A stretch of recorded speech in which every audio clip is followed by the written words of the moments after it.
इन दिनों देश में राजनीतिक तनातनी अपनी चरम पर बनी हुई है। देश की राजधानी दिल्ली में अरविंद केजरीवाल के अरेस्ट के बाद अब केंद्र सरकार दिल्ली में राष्ट्रपति शासन की मांग करने लगी है।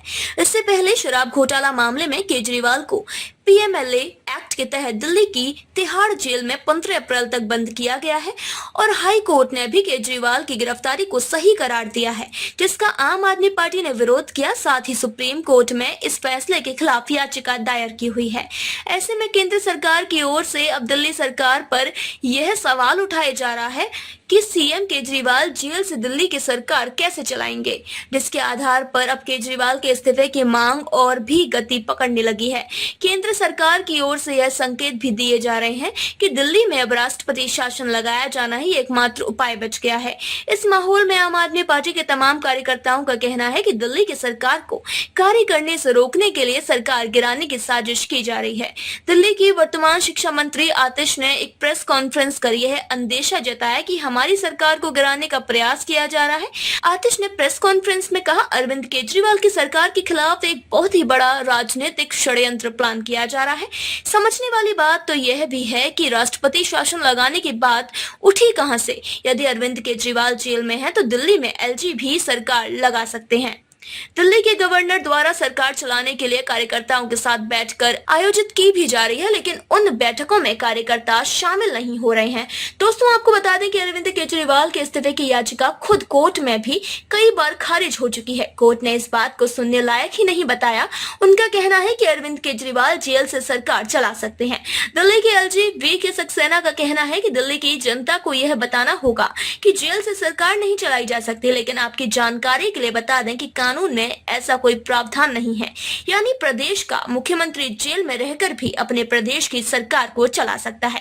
आतिशी का यह भी कहना है कि दिल्ली के एलजी बार बार एमएचए को दिल्ली सरकार को लेकर चिट्ठियां लिख रहे हैं। यह वही गवर्नर है जो प्रदूषण और पानी की समस्या पर सुप्रीम कोर्ट में बोलने से मना कर देते हैं। ऐसे में आतिशी का गवर्नर से यह सवाल है कि जब उनका दिल्ली की किसी समस्या से कोई लेना देना नहीं है या ट्रांसफर्ड सब्जेक्ट से कोई लेना देना नहीं है, तो वह दिल्ली की समस्याओं को लेकर एमएचए को चिट्ठियां क्यों लिख रही हैं? विपक्षी पार्टियों के नेताओं का कहना है कि मोदी सरकार के राज में राज्यपाल खुद को सरकार समझने लगते हैं।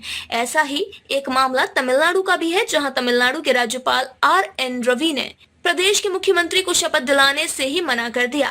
इसके बाद सुप्रीम कोर्ट की फटकार के बाद राज्यपाल ने अपना काम किया। माना जा रहा है कि जिन राज्यों में मोदी सरकार नहीं है, वहां राजभवन में बीजेपी की गतिविधियां चलाने के प्रयास किए जा रहे हैं। देखा जाए तो देश की राजनीति में संकट इन्हीं बातों में समझा जा सकता है, लेकिन देश का मीडिया इन सभी बातों को लेकर प्रधानमंत्री या केंद्र सरकार से सवाल ही नहीं कर सकता है। विपक्षी पार्टियों का कहना है कि गवर्नर बिलों को कई सालों तक केवल अपनी मंजूरी के लिए अटका रहे हैं। ऐसा देखने पर तो लगता है कि दिल्ली में पहले से ही अर्ध राष्ट्रपति शासन लग चुका है, क्योंकि उपराज्यपाल द्वारा प्रदेश सरकार को नियंत्रित करने के प्रयास कई बार पहले भी देखे जा चुके हैं। अब देखना यह होगा कि आने वाले समय दिल्ली में किस तरह से करवट लेगा। यदि दिल्ली में राष्ट्रपति शासन लगाया गया तो एक तरह से दिल्ली सरकार को गिराने का प्रयास सफल हो जाएगा।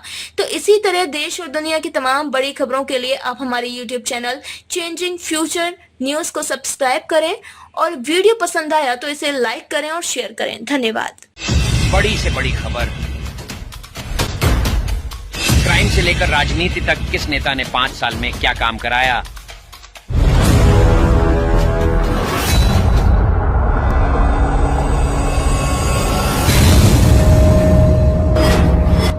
मिलेगी सबसे पहले हर खबर चेंजिंग फ्यूचर न्यूज पर, जो बदलेगा आपका